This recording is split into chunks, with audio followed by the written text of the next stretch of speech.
அன்பு தமிழ் நெஞ்சங்களுக்கு மெர்சல் கெலாட்டாவின் அன்பு வணக்கம். வாங்க இன்றைய காணொளி இதோ.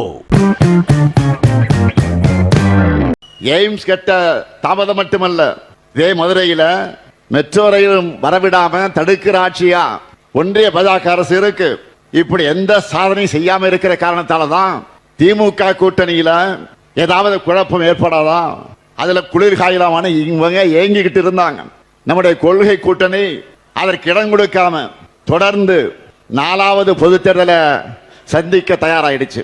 அதனாலதான் நான் அறிவாலயத்திலிருந்து காங்கிரஸ் கட்சியோட கூட்டணி பேச்சுவார்த்தை முடிஞ்சு காரில் ஏறுகிற போது அறிவாலயத்தை வெளியில் நின்று கொண்டிருக்கக்கூடிய பத்திரிகை நிருபர்கள் என்னை பார்த்து என்ன ஆச்சு என்று கேட்டப்போ நான் வேண்டுமென்றோ திட்டமிட்டு சொல்லல, கையை இப்படி காண்பித்து முடிஞ்சு போச்சுன்னு சொன்னேன். அவ்வளவுதான்.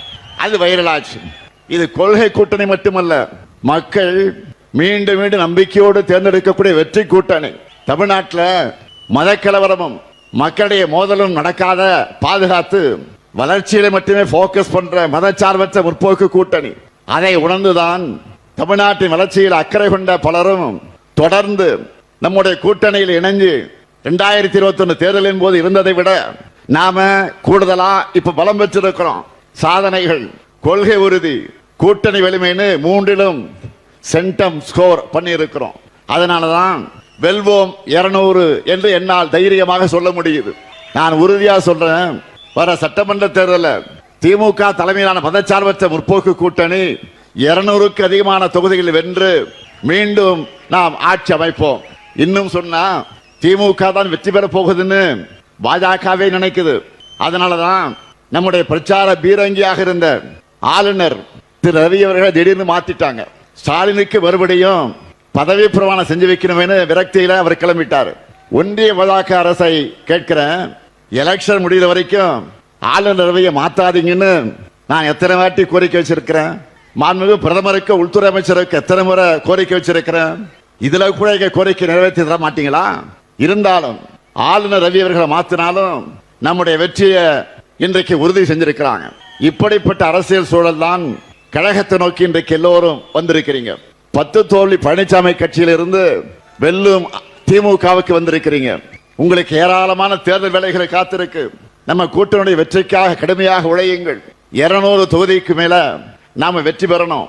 உங்க உழைப்புக்கு நிச்சயம் அங்கீகாரம் கிடைக்கும். அண்ணன் ஓபிஎஸ் அவர்களோடு இணைந்துள்ள அனைவரையும் நான் மீண்டும் மீண்டும் தலைமை கழகத்தின் சார்பில், ஏன் நம்முடைய நெஞ்சில் குடியிருக்கக்கூடிய தலைவர் கலைஞர் அவர்களின் சார்பில் மனதார வருக வருக வருக என வரவேற்று வெல்வோம் ஒன்றாக விடைபெறுகிறேன். நன்றி, வணக்கம். பாஜகவை பொறுத்த வரைக்கும் மக்களுக்கு நல்லது செய்ய விட மாட்டாங்க. இதை உணர்ந்ததால தான் எலெக்ஷனை காரணம் காட்டி மகளிர் உரிமை தொகையை முடக்க நினைச்ச சதியை முறியடிச்சு 3 மாதங்களுக்கான உரிமை தொகையை முன்பணமாகவும் 2000 ரூபாயை கோடைக்கால சிறப்பு நிதியாகவும் சேர்த்து 1,31,00,000 மகளிருக்கு 5000 ரூபாய் வழங்கி இருக்கிறோம். அது மட்டுமல்ல, திராவிட மாடல் 2.0 கலைஞர் மகளிர் உரிமை தொகையை 2000 ரூபாயாக உயர்த்துவோம் அறிவிச்சிருக்கிறோம். மக்களுக்காக பார்த்து பார்த்து திட்டங்களை தீட்டி நன்மைகளை செஞ்சு மக்களுக்கு கொடுத்தா அதுதான் திமுக. மக்களை பற்றி கவலைப்படாம மக்கள் கிட்ட இருந்து எல்லாத்தையும் பறிச்சா அது பாஜக. இப்படி யாருக்குமே நன்மை செய்யாத பாஜகவா அதிமுகவுக்கு நன்மை செய்ய போகுது? அதிமுகவோட ரத்தத்தை தான் உறிஞ்சி எடுக்கும். அதுதான் நடக்க போகுது. இதுல பழனிசாமிக்கு ஏதாவது டவுட் இருந்தா இதுக்காவது அவர் கொஞ்சம் தலையை தூக்கி பீகார்ல நடக்கிறத பார்க்கணும். 10 முறை முதலமைச்சராக இருந்த மாண்புமிகு நிதிஷ்குமார பாஜக பந்தாடிச்சு. பீகார்ல நிதிஷ்குமார் அவருடைய ஐக்கிய ஜனதாதள தலைமையில் நடக்கிற என்டிஏ ஆட்சியில ஐக்கிய ஜனதாதளத்தினுடைய தலைவர் நிதிஷ்குமார் பொறுப்பை, முதலமைச்சர் பொறுப்பை ராஜினாமா செஞ்சுட்டு இன்றைக்கு மாநிலங்களவை எம்பியாக போகிறார். இத்தனைக்கும் கடந்த நவம்பர் மாதம் தான் சட்டமன்ற தேர்தல் முடிஞ்சு நிதிஷ்குமார் சிஎம் ஆனார், முதலமைச்சரானார். அதுக்குள்ள அவர் பதவி விலகுகிறார் என்ற செய்தி அதிர்ச்சியாக இருக்கிறது. நிதிஷ்குமார் அவர்களுக்கு பதிலாக பாஜக சார்பில் புதிய முதலமைச்சர் பொறுப்பேற்க இருக்கிறதாக தகவல்கள் ஆதாரத்தோடு வருகிறது. இன்றைக்கு நிதிஷ்குமார் அவர்களுக்கு ஏற்பட்டிருக்கக்கூடிய கதிதான் நாளைக்கு பழனிசாமி அவர்களுக்கும். அதுக்கு அவர் முதல்ல வெற்றி பெறணும்னு நீங்க நினைக்கிறது எனக்கு கேட்குது. எனக்கு கிடைச்ச தகவல் படி அதிமுகவில் பழனிசாமி அவர்களுக்கு பதிலாக ஆல்ரெடி வேறு ஒருவரை பொதுச் செயலாளரா பாஜக தேர்ந்தெடுத்து வச்சிருக்கு. பழனிசாமி அவர்களை இந்த தேர்தல் வரைக்கும் தான் பாஜக வச்சிருக்கும். பிறகு அவரையே தூக்கி விடுவாங்க. அதுதான் நடக்க போகுது. ஒருவேளை பாஜக கூட கூட்டணி வைக்க மறுத்திருந்தா இப்பவே மாத்தி இருப்பாங்க. அந்த அளவுக்கு அதிமுக பாஜகவோட கண்ட்ரோலுக்கு போயிடுச்சு. அதிமுக தொண்டர்களுடைய வாக்குகளை வாங்கி தன்னை வளர்த்துக்க பாஜக போட்டிருக்கக்கூடிய திட்டத்திற்கு துணை போயிருக்கிறார் திருவாளர் பழனிசாமி அவர்கள். என்டிஏ சார்பில் இப்போ நடைபெறக்கூடிய தேர்தலுக்கான கூட்டங்களை பார்க்கிறீங்க. அதை கவனிச்சிருந்தீங்கன்னா நல்லா உங்களுக்கே புரியும். அதிமுக கூட்டணின்னு சொல்ல மாட்டாங்க, என்டிஏ கூட்டணி தான் சொல்லுவாங்க. ஏன் பிரதமர் மோடியே அதிமுக பெயரையே சொல்ல மாட்டார். 2 விரல் காட்டுற படத்தை கூட மாத்திடுவாங்க.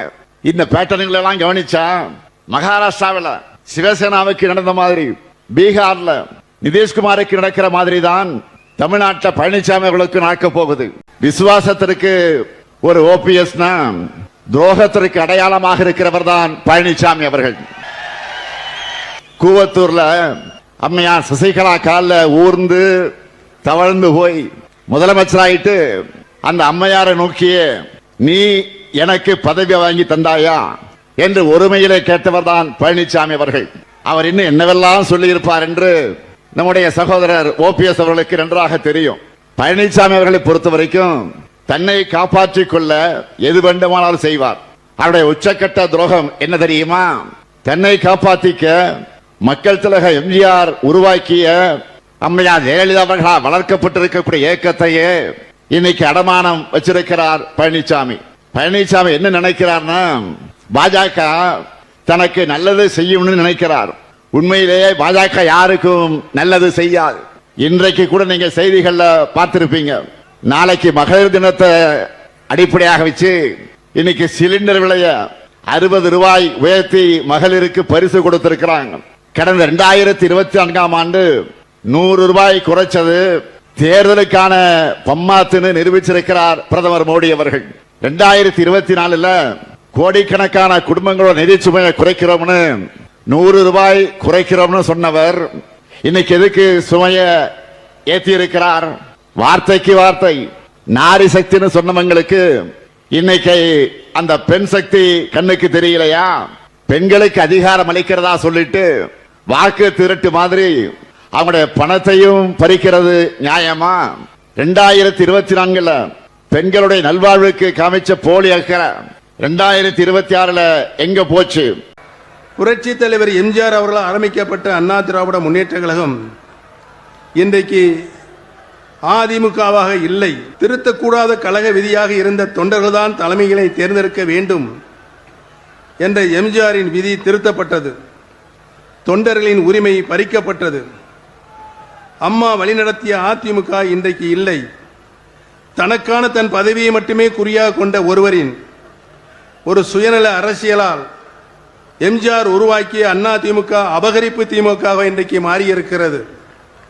பெரியார் தந்த திராவிட சித்தாந்தத்திற்கு எதிராகவும் அண்ணா தந்த சமூக நீதிக்கு முரணாகவும் செயல்பட்டு வருகிறது. பறிக்கப்பட்ட உரிமையினை மீட்க போராடினேன். சட்ட போராட்டத்தினையும் நான் நடத்தினேன்.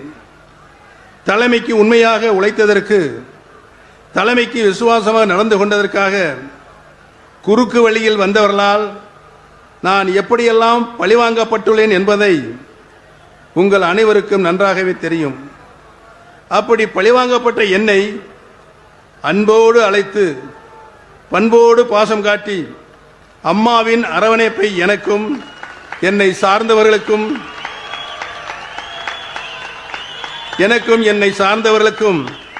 வழங்கி இருக்கிற கரம்பிடித்து வழிகாட்டிய தலைவர் அவர்தான் மாண்புமிகு தமிழ்நாடு முதலமைச்சர் தளபதி அவர்கள். மாண்புமிகு முதலமைச்சர் தளபதி அவர்களின் தலைமையை ஏற்று தாய் கழகமான திராவிட முன்னேற்ற கழகத்தில் ஒரு தொண்டனாகத்தான் நான் இன்றைக்கு இணைத்துக் கொண்டிருக்கிறேன் என்பதை மிக்க பணிவோடு தெரிவித்துக் கொள்ள கடமைப்பட்டிருக்கிறேன். அண்ணா திராவிட முன்னேற்ற கழக தொண்டர்கள் உரிமை மீட்பு கழகத்தை அண்ணா கண்ட திமுகவில் இணைப்பதில் நான் பெருமகிழ்ச்சி அடைகிறேன். தாய் கழகத்தில் இணைந்ததை பெருமையாக நான் இன்றைக்கு மனம் இதய சுத்தியோடு இங்கு கூறிக்கொள்வதில் பெருமையும் கொள்கிறேன். தமிழகத்தில் திராவிட மாடல் ஆட்சி மீண்டும் மலரட்டும். தமிழகத்தில் திராவிட மாடல் ஆட்சி மீண்டும் மலரட்டும். மாண்புமிகு தமிழ்நாடு முதலமைச்சர் தளபதி முத்துவேல் கருணாநிதி ஸ்டாலின் அவர்களின் ஆட்சியை தொடர்ந்து இரண்டாம் முறையாக வெற்றி பெற்று வரலாறு படைக்கட்டும் என்று இந்த நல்ல நேரத்திலே தெரிவித்து எனக்கு இந்த அரியதொரு வாய்ப்பினை வழங்கிய மாண்புமிகு தலைவர்களுக்கு நான் என்னாலும் நன்றி கடன் பட்டிருக்கிறேன் என்பதை கூறி அமர்கிறேன். நன்றி, வணக்கம்.